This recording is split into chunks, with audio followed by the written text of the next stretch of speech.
First responders struggling to answer your 911 calls fast enough here in Multnomah County. We sent Elise Haas to investigate the challenges 911 dispatchers face. She's here now in studio giving us an inside look at the 911 call center. When you call 911, you expect people to pick up within seconds. And when that doesn't happen, it can be frightening and also confusing.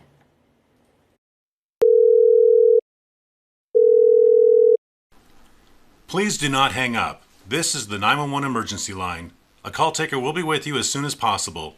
In early October, Jacqueline Hoyt says she called 911 for an ambulance. I got hurt, I fell, and it turned out I fractured my pelvis. So I attempted to call 911, which sent me off to the non-emergency. Please stay on the line and have your address or location ready for the next available call taker. Since she wasn't bleeding to death, she says she second-guessed the severity of her situation. Based off this recording, she thought she was supposed to call the non-emergency line. When you're in shock or you've had a traumatic experience, you're not thinking clearly anyway. 911 records I obtained show she sat on hold on the non-emergency line a couple of times for roughly 10 to 15 minutes. It wasn't until the next morning she finally got through to a call taker who sent her an ambulance. Non-emergency dispatch, how can I help you? Oh, at long last, I fell and hurt my hip and I can't walk. All that time I was just had to lie still in bed and use a chair to help get to the bathroom. She was told she should have stayed on hold with 911 instead. If anytime you need any help like this, call us on 911. It's totally appropriate. How do you negotiate that system if you have no information about it? Who do you know? How do you know who to call? I took Jacqueline's struggle to Bob Causey, the director of Portland's Bureau of Emergency Communication.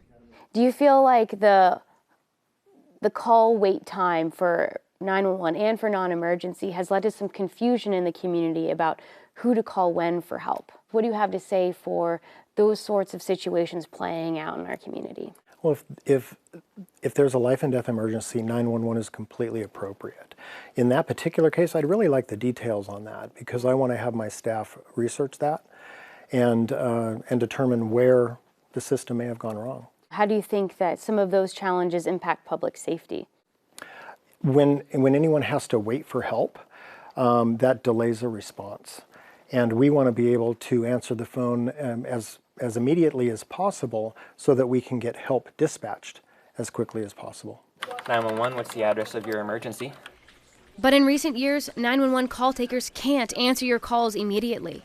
911 is a barometer for the condition of a community. And the condition of our community has been really struggling.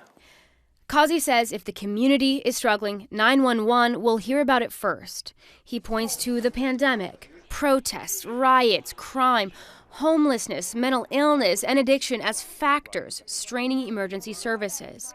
Medical call logs I obtained show, on average, AMR paramedics are going to more than 500 overdoses and more than 1,000 behavioral health calls a month. These kinds of calls now make up nearly 20% of paramedics' workload, highlighting a need for systemic interventions. I took the community's health issues to the Multnomah County Chair, Jessica Vega-Peterson. Homelessness, mental illness, and addiction is the elephant in the room here.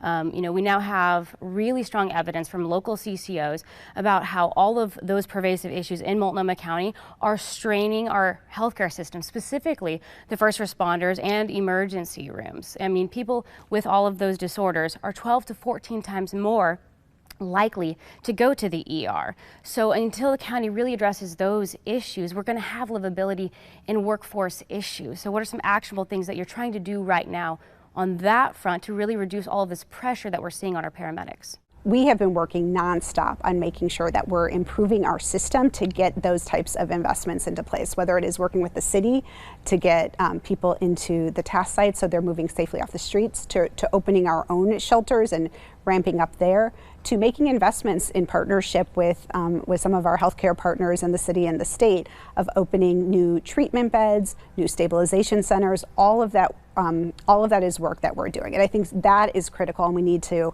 continue to ramp that up. She hopes Portland's street response and the city's chat team will lessen the load. But while the county struggles to get a grip on this, people are experiencing dangerously long wait times for 911. In recent years, 911 callers have waited on hold for several minutes. Data shows the average wait times peaked in 2022. Only now are we finally starting to see wait times take a downward trend. At its worst, the Bureau was short nearly 40 call takers. The Bureau credits this improvement to filling job openings efficiently, introducing the 311 helpline, and implementing new AI call answering for non-emergencies. But this progress happened all while the call volumes continue to increase. I think it'd be foolish to think that things are going to slow down for us because it really doesn't appear that that's happening. He believes this is our new normal, but he still aims to meet the demand. My personal goal is that we're able to answer the phone within 10 seconds.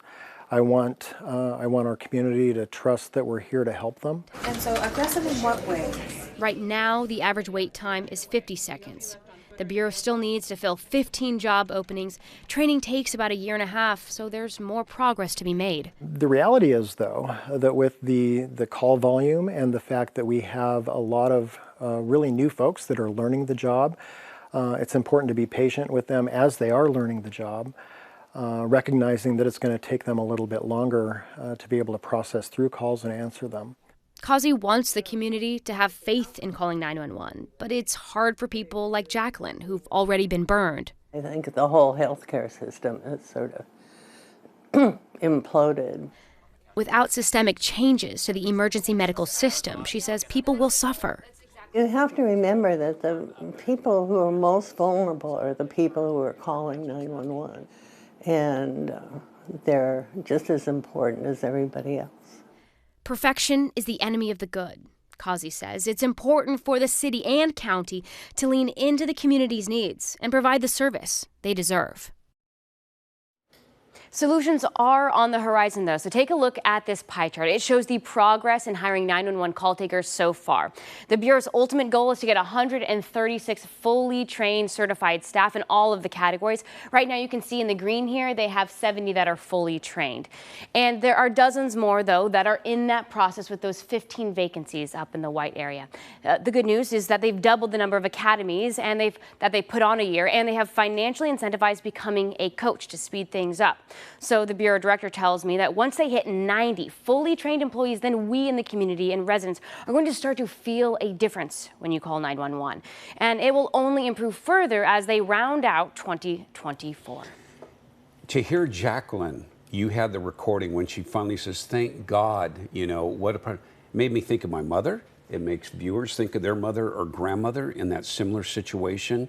What is the Bureau's goal for this year to improve all this? They have a lot of things that they're trying to work on. First and foremost, again, increasing the number of certified staff, addressing those call wait times. You heard him. His goal is 10 seconds to be able to pick up that phone.